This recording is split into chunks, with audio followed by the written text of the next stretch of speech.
ตัวนี้แทนสิเพราะตอนนี้ทางนั้นก็ไม่ได้ถ่ายสบายดีเนาะมื้อนี้บานาไปวัดทำบ่แม่นวัดภูเขาควายวัดภูเขาควายเนาะสิพาเข้าไปเบิ่งไหนเนาะมันเป็นอันใดเห็นบ่วัดอยู่จอมภูพุ่นน่ะเดี๋ยวบานาสิพาไปเบิ่งอันนี้โฮปานพาลูซี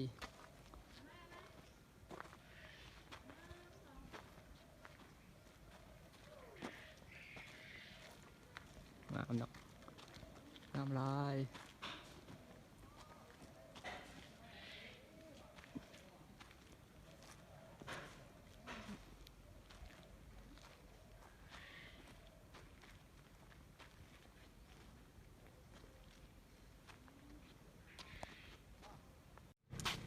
งามหุบลูก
กำลังสร้างพระพุทธรูป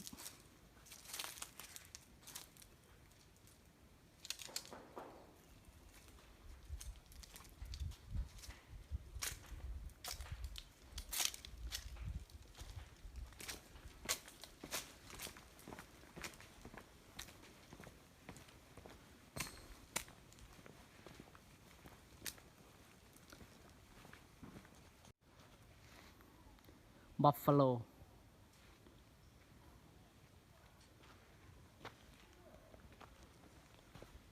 กำลังสร้างพระองค์ใหญ่เลย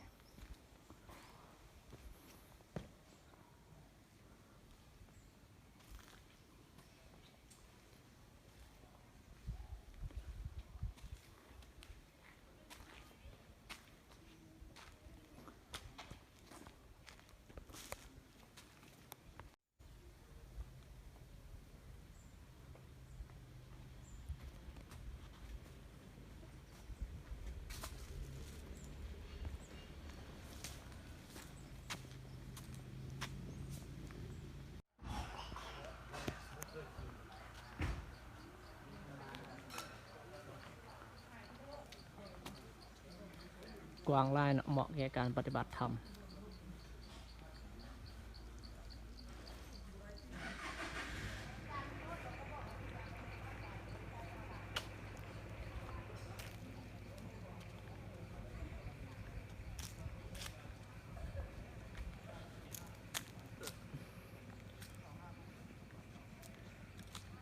มีพระพุทธรูปงามๆอยู่ถึงมัน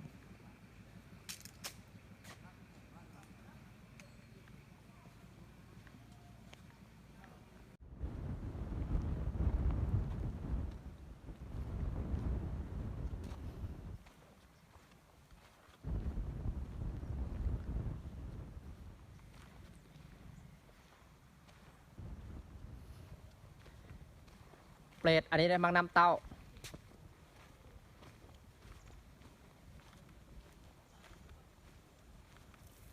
มังน้ำเต้า very beautiful Lao this Lao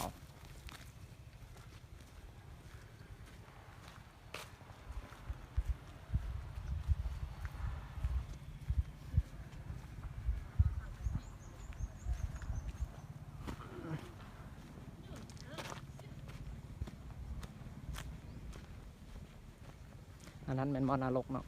โมเมนต์มอนรกแม่นแหละมอนรกมีเป็ดมีหยัง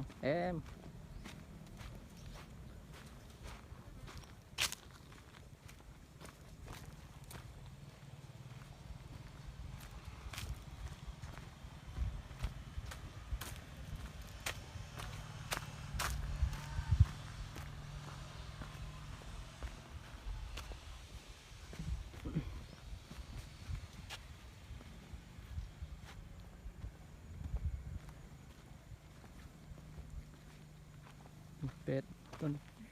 มีต้นทอง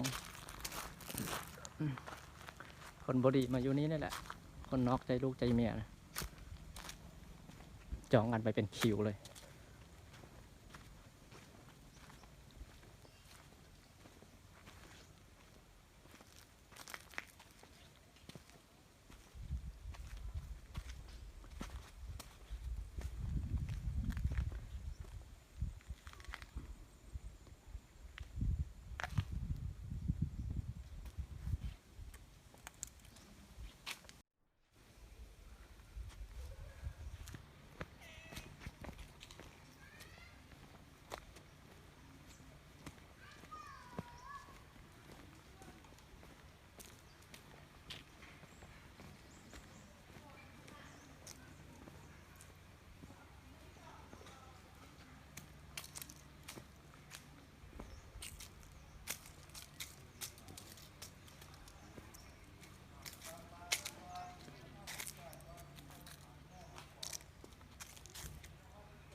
พญานาค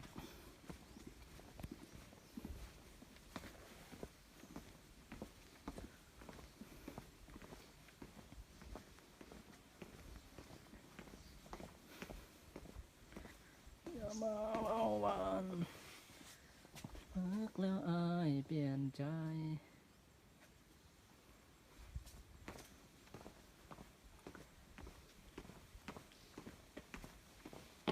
เอาถ่ายหัวได้ไหมถ่ายหัวได้ไหม กระทาถึงหน้าพอดี อันนี้นะพิคเนตป่ะพิคเนตคเนตงามร้ายเนาะกว้างใหญ่ไพศาลอันนี้เป็นพระยังนี่บิณฑบาตนี่นะทำอะไรวะ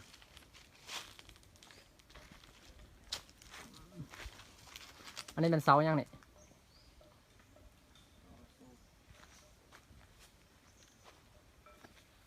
โอ้เหนื่อย